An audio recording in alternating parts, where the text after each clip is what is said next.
Hey fam, happy Monday. I want to come on here and do my talk, I guess, Game of Thrones Season 8, Episode 4.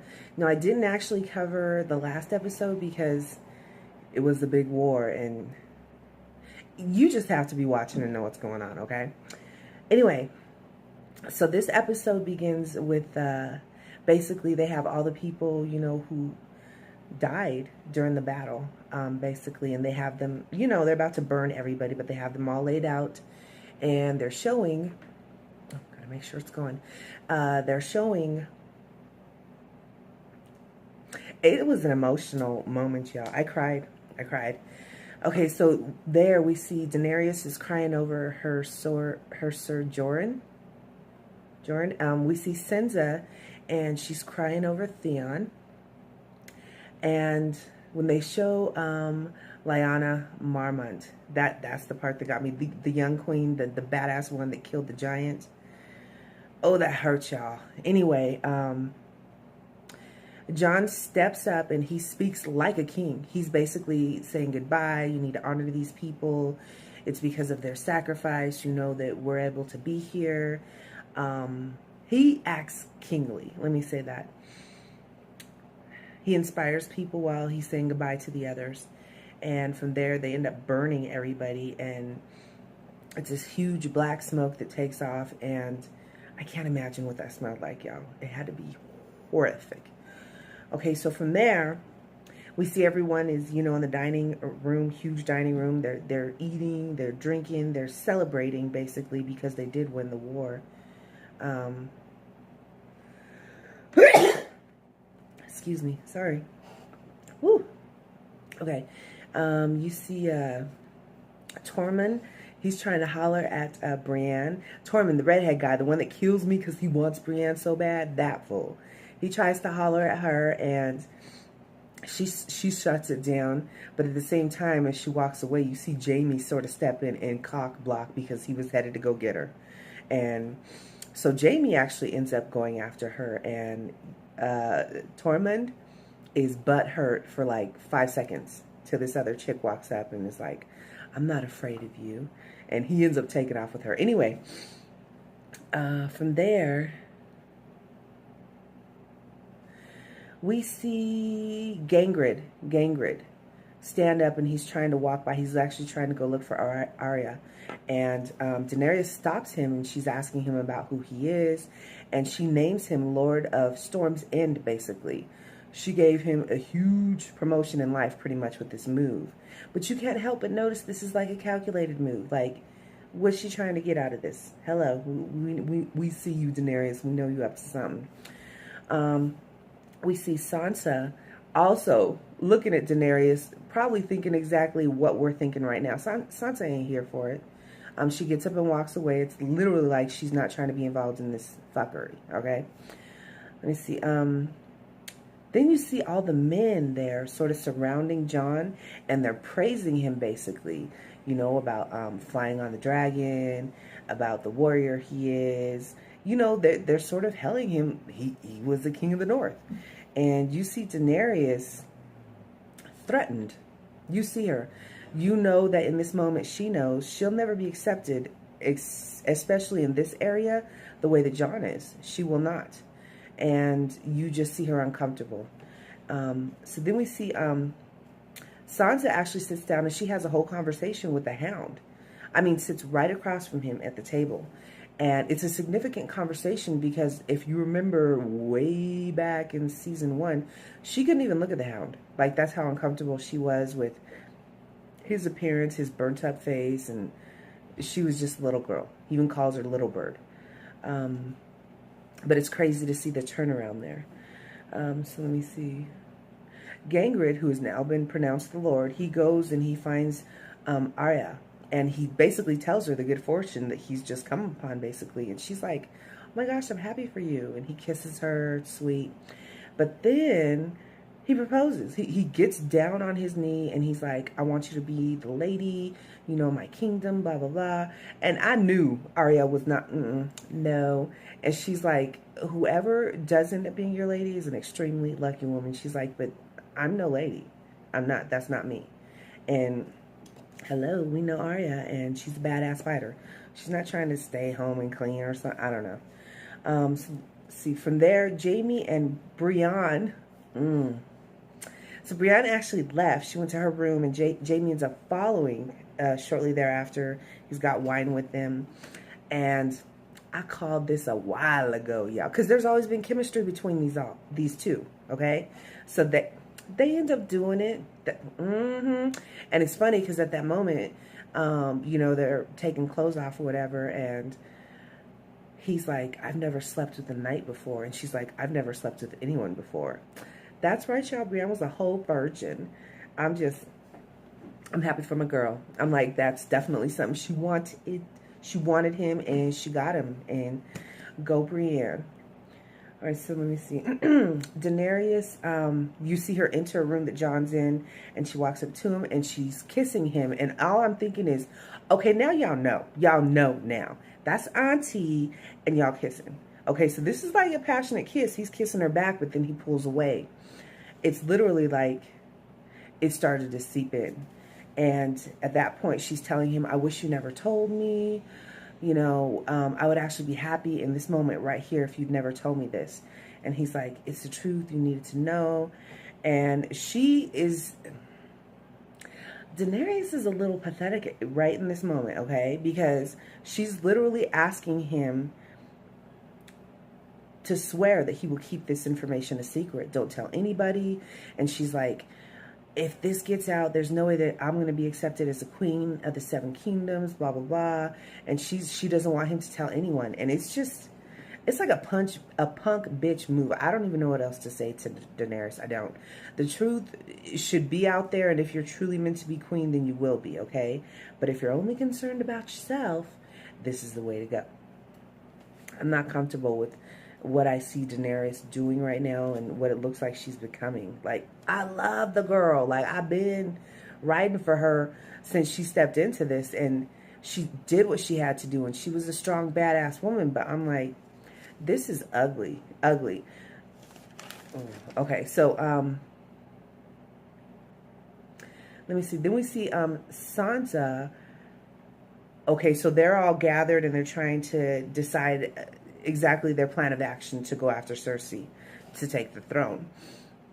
And they're putting in, you know, information, whatever. And towards the end, Sansa is telling Daenerys basically that the men who are in this battle, they need rest time. They're exhausted. You know, it's not safe putting them into this war so quickly right after. And Daenerys is pissed, basically. She's like running down, I brought all my men out here. She's telling what she did, basically. She's like, and you want to postpone? And Sansa's like, this isn't just our men. This is your men, too, that need this. Anyway, Jon steps up, and he says they will honor their allegiance to the queen, basically. He tells Sansa, we're doing this, okay? She came and rode for us. We're going to be there for her. And at this point, you see Sansa and Arya exchange a look to one another. Like, no, this motherfucker. Yes, he did you. Okay, so Jon tells Sansa, the next scene is Jon, Sansa, Arya, and Bran all at that white tree, you know, with the red leaves. And there, it's like they're sort of arguing because Sansa and Arya are like telling him, I don't trust her. I don't. We are siblings, the four of us. We trust each other. And he's like, you just don't understand, blah, blah, blah. He ends up basically, he tells them the truth, who he is. He's not their brother. He's still related to them, but he's not their brother. It's total shock, I guess. I don't know. Anywhere. Shortly after there, y'all, you see Sansa. Wait, before he told them, he made them swear they would never tell another living soul about this, okay? And then it's funny because the next thing, it's not the exact next scene, but shortly thereafter, you see Sansa telling Tyrion everything. She told him the truth. Why? Because she needed to. Hello? She needs to protect their kingdom, their people, where they come from. She is not stupid, and she sees what's going on here. And Jon wants to keep all this information hidden from everyone, but she wants it out there. She needs it out there. She needs everyone to know, because she knows that people would want to make Jon king, period, because not only does he move in the right way for the people, but he literally is in the bloodline to be next king of the Seven Kingdoms. Hello. Okay, so let me see.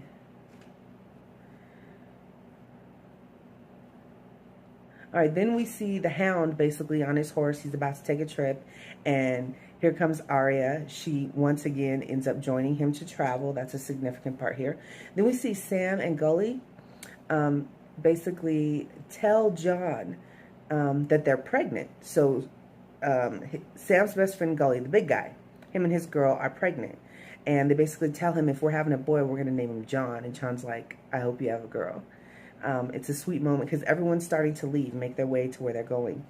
So then we see all the soldiers, everyone is heading off to battle Queen Cersei. So, I mean, everyone, all our people who are in Winterfell.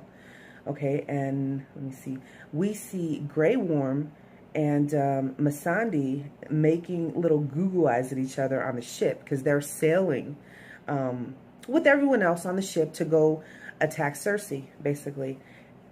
And it's cute, this moment between them. It's like they have so much love for each other. The cup runneth over when they're in close proximity to each other. It's really sweet. Anyway, from there, we see Tyrion shares Jon's true identity with Varys, okay? And Varys, you know, the blonde guy he's the Munich blonde guy, or I'm sorry, bald guy. He basically ends up telling him, and I have to say, I greatly appreciate Varys' intellect, his point of view, because he's been watching everything forever, and that man is about all the people, period. He's about everyone equally being treated, equally having a right to live, equally having a right to eat. I mean, he is about the people, and he's looking at it, and Tyrion is like, well, they could get married, you know, we could do that. And he's like, she is his auntie. And I'm like, hello? I'm still blown away, y'all, about the whole auntie thing. And I don't feel like it's been made a big enough deal about. Like, when Jon told his sisters, okay, they didn't show that part, but I'm just like, wow. Anyway, Tyrion has suggested that they get married, and Varys is like, no. He's like, absolutely, that's his aunt, and he is the rightful heir, basically. So let me see. The next thing we see, Daenerys is flying above the ships further up. You know, she's got her dragons and she's flying. Why take a ship when you can fly? So she's flying, and then all of a sudden, out of nowhere, the dragon that she is not on gets shot by this huge arrow. And then you see another arrow go through, and then the final one goes through his throat, and you see the dragon just fall all the way down, and he's dead. And Daenerys comes around the corner on her dragon, and it's all these ships. It's that sorry bastard King Euron Greyjoy. He's on the ship, and they have these massive, they're like huge bow and arrows, but you know, they're stuck to the ship, and they have massive power, and that's what they shot and killed her dragon with. And at this point, you see Daenerys take off towards them with her dragon, and he's aiming that sucker right at her, waiting for her to get closer and closer. And she realizes that she's kind of screwed, so she turns away,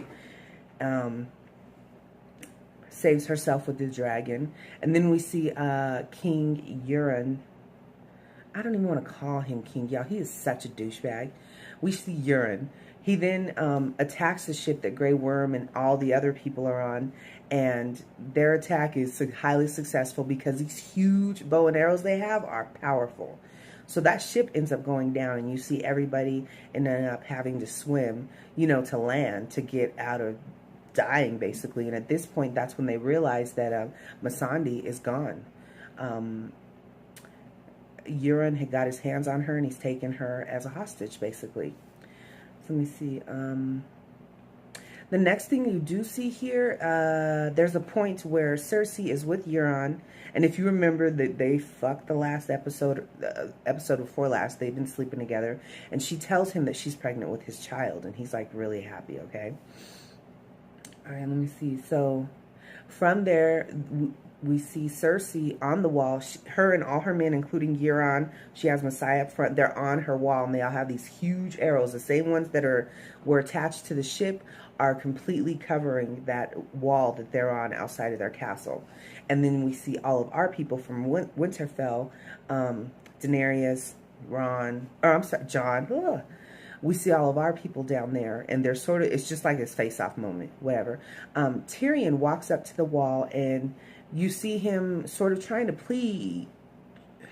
He's trying to plead with Cersei because he does not want this war to transpire.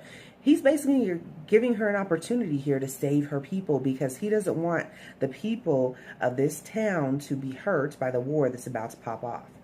And of course, Cersei, being the bitch that she is, doesn't agree. And she walks over to Missandei and she basically tells her, if you have any final words, now's the time. And Missandei, oh gosh, what's the word? I don't even know the word. Dragon? I don't know. The word that Cersei says to make the dragons shoot fire. That's the one word she says. And then we see that big old mountain guy that Cersei has walk up, and he beheads her right there. And in that moment, Daenerys and Grey Worm, oh, I was fucking pissed, y'all. I was furious at this moment. I mean, I was really hurt over the dragon thing, don't get me wrong, but damn. They didn't have to do that girl like that. Damn. There's no words spoken after this. It's like Daenerys is standing there making her eye contact with Cersei, but you could see all of her pain and all of her anger and all of her rage bubbling up. Just, and Grey Worm, oh, that man is broken, y'all. Broken. But furious nonetheless either. I wouldn't want to be his opponent. So basically that's the end of the show here. Oh, wait. I forgot to say something. Sorry, y'all. At that moment, when Tyrion was talking to Cersei, pleading with her, he was telling her, if you won't do it for yourself, think of your child. Think of your unborn child, basically. And this is the significant part because Euron, who's standing right behind her, just found out that she's pregnant by him. There would be no way that little Tyrion knew about her being pregnant unless it happened before he went to the north, okay? And that's a serious piece of information because if this fool, this Euron, has a brain, he's going to put 2 and 2 together and realize that's not his kid. It's Jaime's kid once again, all right? He can freak out about that and turn his back on her, and now she's out of half of her freaking army. That would be cool. But anyway, I guess we'll see what happens next week. I don't know, y'all. It doesn't look good for Daenerys to me. I don't know if she's going to make it. Anyway, thank you for watching. If you like my video, hit the like button and become a subscriber. See you later. Thanks for watching.